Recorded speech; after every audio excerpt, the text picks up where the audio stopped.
با من کاری داشتی؟ مگه شما قاب نمیخواستین؟ خب براتون ساختم دیگه. زهرا نمیرین خونه زنتون ناراحت نمیشه؟ من زن ندارم، خودمم و خودم.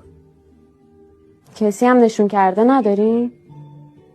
چرا؟ کی هست؟ نوه خاله ننم. مبارکه باشه ایشالله. پس همین روزا شیرینی هم میخوری. مبارک ننم باشی، من که نمیخوام. برای حلوامو بخورم.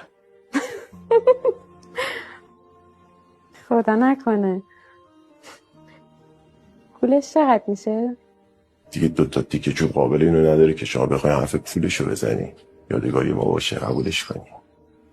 صاحبش قابل اختیار داریم. دستون درد نکن.